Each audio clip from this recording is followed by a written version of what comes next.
হে ছোট্ট ভাই ব্রাদার, কী অবস্থা সবার? আশা করি সবাই ভালো আছো। অঙ্কের ভয় এবার হবে জয়। তাই তো আবারও চলে আসলাম তোমাদের সপ্তম শ্রেণীর আরও একটি অঙ্ক নিয়ে। পৃষ্ঠা নম্বর 47 যদি বের করো তাহলে দেখবা যে সপ্তম শ্রেণীর এখানে অনুশীলনী 3 আছে। সো 1 থেকে 12 পর্যন্ত আমাদের আগের ক্লাসগুলোতে শেষ হয়ে গেছে। আজকে আমরা 13 নম্বর থেকে দেখব, ঠিক আছে? চলো দেখি 13 নম্বর অঙ্কে কী বলছে আর কীভাবে এটাকে সমাধান করা যায়। ওকে, এখানে দেখো 13 নম্বরে বলছে একটি সামুদ্রিক ক্ষেত্রের ভূমি 40 মিটার ও উচ্চতা 50 মিটার, এর ক্ষেত্রফল নির্ণয় করো। ওকে, এখানে একটা সামুদ্রিক দিয়ে দিছে, তার ভূমি দিছে আর উচ্চতা দিছে। এখন আমরা এর কী কী নির্ণয় করব? ক্ষেত্রফল। একদমই ইজি কিন্তু। দেখো এখানে তাহলে দেওয়া আছে সামুদ্রিকের ভূমি আছে কত? 40 আর উচ্চতা দেওয়া আছে 50। আর আমরা জানি সামুদ্রিকের ক্ষেত্রফল সমান ভূমি গুণ উচ্চতা। সামুদ্রিকের ক্ষেত্রফল সমান কি? ভূমি গুণন উচ্চতা। তাহলে ভূমি গুণ উচ্চতা, ভূমি কত? ভূমির জায়গায় ভূমি 40 গুণ উচ্চতা 50, ঠিক আছে? 40 আর 50 যদি গুণ করি, 4 5 20 আর এই 2 শূন্য, তাহলে কত হয়ে গেল? আমাদের 2000 বর্গমিটার। ঠিক আছে, তাহলে নির্ণয় সামুদ্রিকের ক্ষেত্রফল কত? 2000 বর্গমিটার। ইজি না? একদম ইজি কিন্তু। আচ্ছা, তারপর এটা খেয়াল করি চলো। এখানে বলছে একটি ঘনকের এক দ্বারের দৈর্ঘ্য 4 মিটার, ঘনকটির তলগুলোর ক্ষেত্রফল নির্ণয় করো। এখানে বলছে একটি ঘনকের কয়টা তল থাকে সেটাকে বলো তো। ঘনকের কিন্তু 6টা তল থাকে। যে কোনো একটা ঘনকের কয়টা তল থাকে? 6টা। যেমন একটা ইটের কয়টা তল থাকে? 6টা তল কিন্তু থাকে। তুমি যদি খেয়াল করো তাহলে দেখতে পারবা, ঠিক আছে? আচ্ছা, তাহলে একটি ঘনকের দৈর্ঘ্য হচ্ছে 4 মিটার। আর আমরা জানি ঘনকের সমগ্র বা তলগুলোর ক্ষেত্রফল, যেহেতু তল থাকে কয়টা? 6টা, এই জন্য 6 গুণ দৈর্ঘ্য স্কোয়ার। 6 গুণ দৈর্ঘ্য স্কোয়ার। তাহলে 6 গুণ আমরা কি দিলাম? দৈর্ঘ্য স্কোয়ার বর্গ একক, ঠিক আছে? এখন 6 6, ঠিক আছে, গুণি। আর দৈর্ঘ্য কত? এখানে বলেই দিছে দৈর্ঘ্য 4 মিটার। এই যে প্রশ্ন বলে দিয়েছিল 4 মিটার, ঠিক আছে?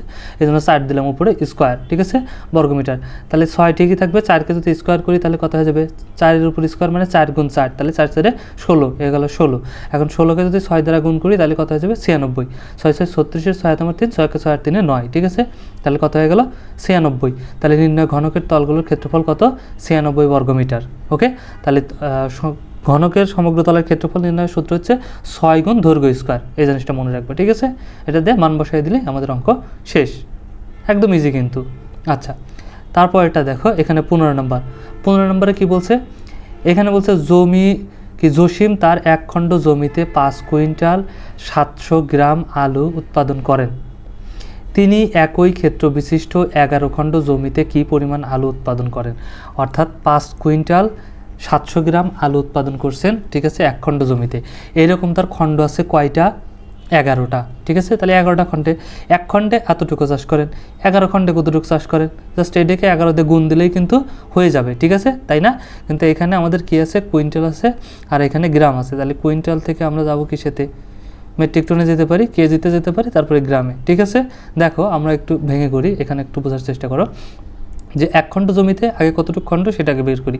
1 খণ্ড জমিতে আলু চাষ উৎপাদন করেন বা চাষ করেন কতটুকু? এই যে এখানে দিছে 5 কুইন্টাল 700 গ্রাম। আর 1 কুইন্টাল সমান কত বলো তো? যেহেতু, ঠিক আছে, 500 কেজি 700 গ্রাম, এখানে হচ্ছে 5 কুইন্টাল, অর্থাৎ 100 কেজিতে 1 কুইন্টাল। তাহলে 5 কুইন্টাল সমান কত কেজি? 500 কেজি। তাহলে 500 কেজি 700 গ্রাম, ঠিক আছে? কুইন্টাল ছিল, সেটাকে আমরা কেজি বানিয়ে নিলাম। ওকে, আচ্ছা, তাহলে এত গ্রাম। সুতরাং 11 খণ্ড জমিতে উৎপাদন করেন কত গ্রাম? তাহলে এই 500 কেজি 700 গ্রামকে 11 দিয়ে গুণ দিয়ে দিতে হবে, ঠিক আছে? কারণ 1 কুইন্টাল সমান কত কেজি? 100 কেজি, ঠিক আছে? তাহলে 5 কুইন্টাল সমান 500 কেজি। এই জন্য এটা আমরা এখানে লিখছিলাম। আচ্ছা, তাহলে এখন যদি গুণ করি, 11 দিয়ে যদি 500কে গুণ করি কত হবে? 5 11 55 আর 2 শূন্য, ঠিক আছে, এত কেজি। সেমভাবে 7 11 77 আর 2 শূন্য, ঠিক আছে, 7700 গ্রাম। তাহলে এইটা পেলাম আমরা কত? 5500 কেজি 7700 গ্রাম। এখন এইটাকে আমরা কি করব? দেখো মেট্রিক টনে নিয়ে যেতে পারি, কারণ আমরা জানি 1 মেট্রিক টন সমান কত কেজি? 1000 কেজি। 1 মেট্রিক টন সমান 1000 কেজি। তাহলে 5500কে যদি 1000 দিয়ে আমরা ভাগ দিয়ে দেই তাহলে কি পেয়ে যাবো? Metric ton. তাহলে 5500কে 1000 দিয়ে ভাগ দিলাম, কী হয়ে গেল? 5 হয়ে গেল, ঠিক আছে, 5 মেট্রিক টন।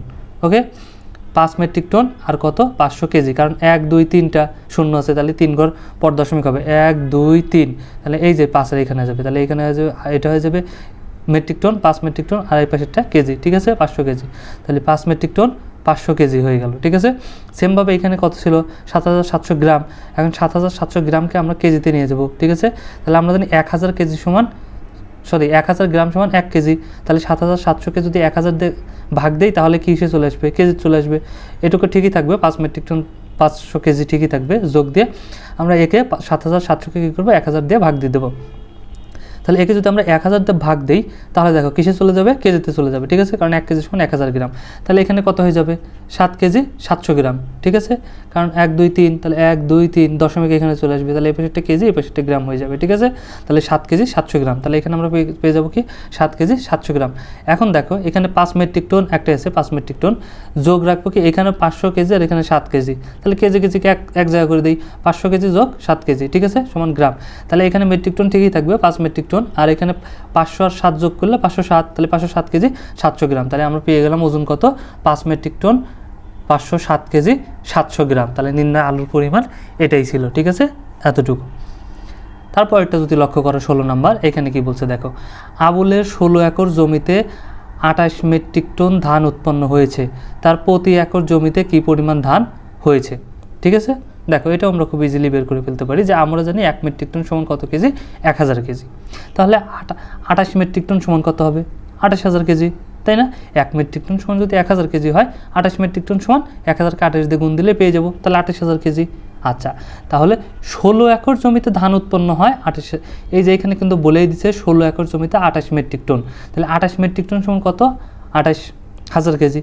তাহলে 16 একর জমিতে ধান উৎপন্ন হয় 28000 কেজি, সুতরাং 1 একর জমিতে ধান উৎপন্ন হয় কত, কি করতে হবে, জাস্ট এটাকে 16 দিয়ে ভাগ দিয়ে দিলেই হয়ে গেল, ঠিক আছে। 28000কে 16 দিয়ে আমরা কী করবো ভাগ দিয়ে দেবো, যদি ভাগ দিয়ে দিই কত পেয়ে যেতেছি, তাহলে এটাকে 16 দিয়ে 28কে ভাগ দাও, দেখো কত হয়ে যাবে 1750, ঠিক আছে। ভাগটাকে দেখাই দেবো, আচ্ছা তোমাদের সুবিধার্থে দাঁড়াও একটু, তোমাদের সুবিধার্থে চলো আমি তোমাদেরকে এই ভাগটা করে দিচ্ছি, ঠিক আছে।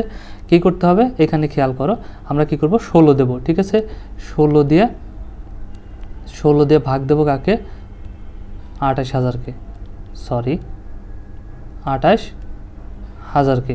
তাহলে এখন যদি ভাগ দেই দেখো 16 28 ভিতর কয়বার যাবে, অবভিয়াসলি একবার যাবে, তাই না। তাহলে হবে কত 16 × 16, বাঁচবে কত 6 আছে কত, তাহলে 8 হবে 2 হলে, আর এখানে 1, ঠিক আছে। এখন কি করব এই শূন্যটা কাটে নামাবো এখানে, ঠিক আছে, নামালাম, তাহলে কত হয়ে গেল 120। তাহলে এখন কয়বার যাবে, এখন যাবে 7 বার, যদি 7 বার যায় কত হবে দেখো তো, 6 7 42, 42 এর 2 হাতে আমার 4, 7 × 7 8 সাইডে কত হবে 11, ঠিক আছে 11। তাহলে এখন বাঁচবে কত, 2 আছে কত হলে 10 হবে, 8 হলে, হাতে আমার 1, 1 আর 1 2, 2 2 মিলে গেলে বামে শূন্য বসে না, এখানে বামে শূন্য বসবে না। এখন কি করতে হবে এই শূন্য কেটে আনতে হবে, ঠিক আছে, আনলাম শূন্য কেটে। এখন আমরা কি করব, এখন দেখো আবার ভাগ দেবো কত দিয়ে, কয়বার যাবে 5 বার যাবে, ঠিক আছে। তাহলে এখন যদি 5 বার যায় তাহলে কত হবে বলো তো, 5 6 30, 30 এর 0 হাতে আমার 5 6 30, 30 এর 0 হাতে আমার 3, তাহলে 5 × 5 আর 3 8, এই হলো 80। এখন দেখো একটু ভুল গেছে, এখানে হলো 28000, আমি লিখছি 2800, তার মানে এখানে আরেকটা শূন্য, ঠিক আছে 28000। আচ্ছা, তাহলে এখন কি করতে হবে এই শূন্যটাকে আবার এখানে কেটে নামাবো, কেটে নামানোর পর যদি ভাগ না যায় তাহলে ভাগফলে একটা কী হয়ে যায় শূন্য হয়ে যায়, ঠিক আছে। তাহলে কথা হয়ে গেল 1750, এই যে 1750 কিন্তু আমরা এখানে পাইছি, ঠিক আছে।